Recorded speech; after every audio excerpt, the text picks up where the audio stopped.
What's up, 10th grade? Hope you guys are doing well.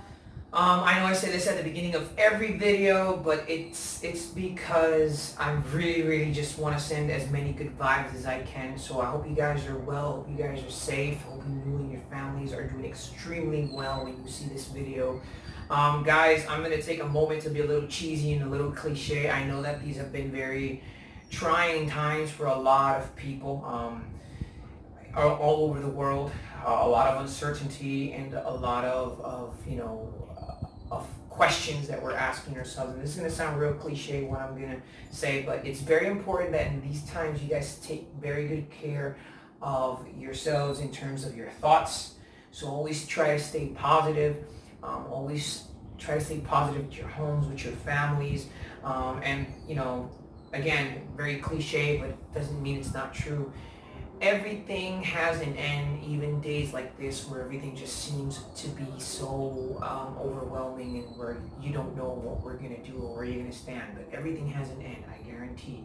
And this is not the exception, guys, okay? This is all going to be over soon, and we're all going to be back to normal, and we're all going to be, enjoying our normal, everyday quality of life. So once again, stay safe, and I really wish nothing but the best for you guys and your family. That being said, guys, today we're going to continue with section 4.5, which is solving quadratic equations by using square roots, and we're still going to talk a little bit about square roots. So last video we talked about some of the properties of square roots, which are on page 266 of your book. Today's example is example number 2, which is on page 267, and then at the end of the video, when I'm done explaining the examples, and when you guys have watched this, you're going to go to page 268 and work on problems 9 through 14. In our next video, we're going to continue with this section, and very soon, hopefully, you guys are going to have an online exam on chapter 4. With that in mind, guys, that being said, ladies and gentlemen, let's get straight to it, because of course the show must go on, and of course, before you start anything, remember that I am your favorite teacher, even though you deny it, okay? So just get rid of that burden and start admitting that I'm your favorite teacher. On page 267, guys, we're going to do example 2a and 2b. Example 2a is a square root function, and we have the square root of 5 over 2. So what we learned, or what I taught you guys in the last video, and again, you can review it if you have any doubts, you can say the square root of 5 over 2 can be turned into the square root of 5 divided by the square root of 2. Now, in our previous video, when you did that, you would just look to see if one of the two terms had a perfect square root. The square root of 5 and the square root of 2. Neither the square root of 5 nor the square root of 2 have a perfect root. So how am I going to answer it? What am I going to do? Well, we're going to do something that's called rationalizing the denominator. And I'm going to write it down here. Rationalizing the denominator.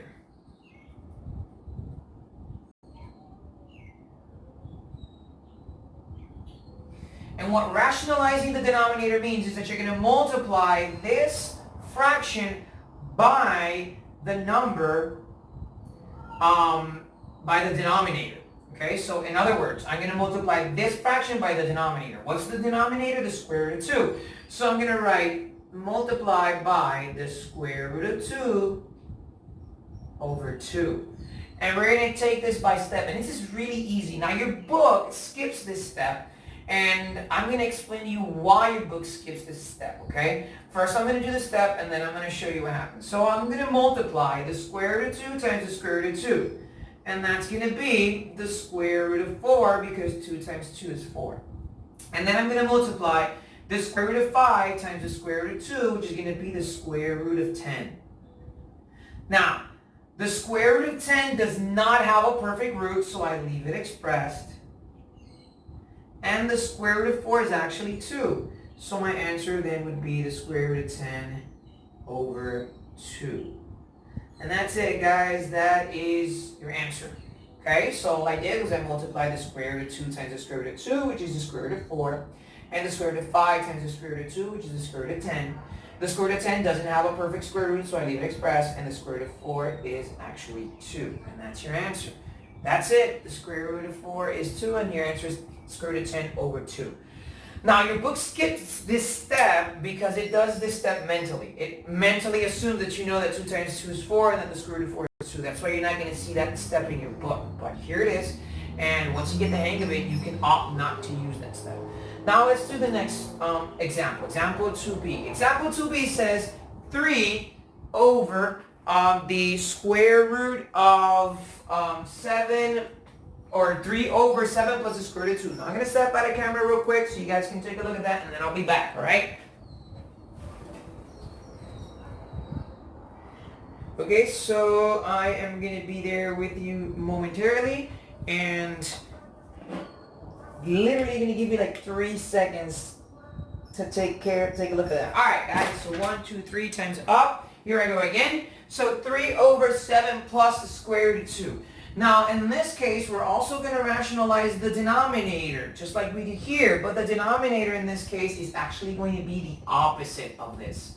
So what I mean by the opposite is, if this says 7 plus the square root of 2, I'm actually going to multiply it by 7 minus the square root of 2. So we're going to rewrite all this as 3 over 7 plus the square root of 2 times, and now the opposite, 7 minus the square root of 2, and also 7 minus the square root of 2, okay? So, again, your book skips this step, but I'm going to go ahead and break it down for you guys so you guys understand. You're going to multiply 7 times 7, which is 49.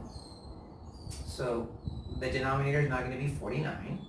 And then you're going to multiply the square root of 2 times minus the square root of 2, so that's going to be minus the square root of 4, okay? So again, 7 times 7, 49, and square root of 2 times the square root of 2 is square root of 4, and since this is a plus and a minus, it's going to be a minus. And now we're going to do the same thing with the number on the top. So 3 times 7 is 21. And then 3 times the square root of 2, since I don't know the value of the square root of 2, I leave it as 3 times the square root of 2. And I'm pretty much almost done with the exercise because basically my numerator is already in its simplest form and I don't need to work with it anymore. I don't need to touch it. So I'm going to say 21 minus 3 times the square root of 2, and I'm done with my numerator. And I bring down the 49 here. And now I look for the square root of 4. And the square root of 4 is 2, so that would be minus 2. So I can actually simplify the denominator because I can subtract 49 minus 2.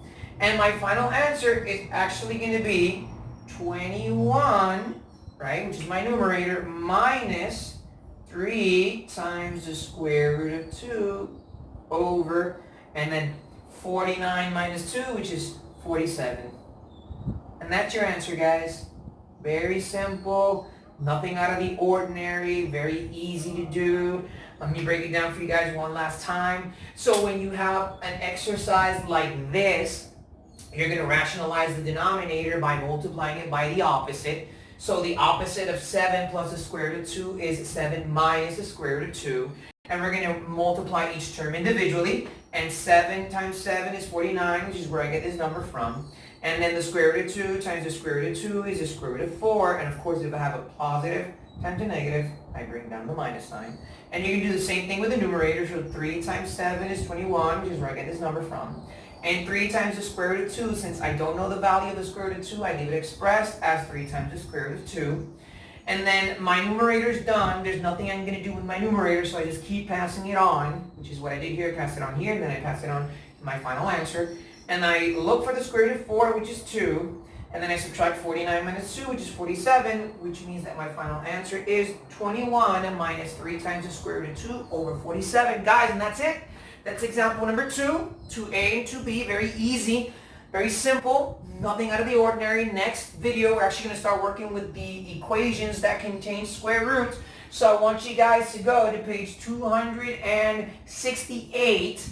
And I want you to answer problems 9 through 14, ladies and gentlemen. So you're going to go to page 268, answer problems 9 through 14.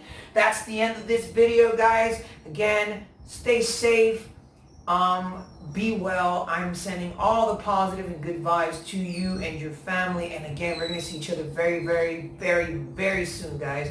So this is your favorite teacher, Go ahead, say it out loud. You're my favorite teacher, and that way you'll be liberated. So this is your favorite teacher saying goodbye, and I'll see you in the next video.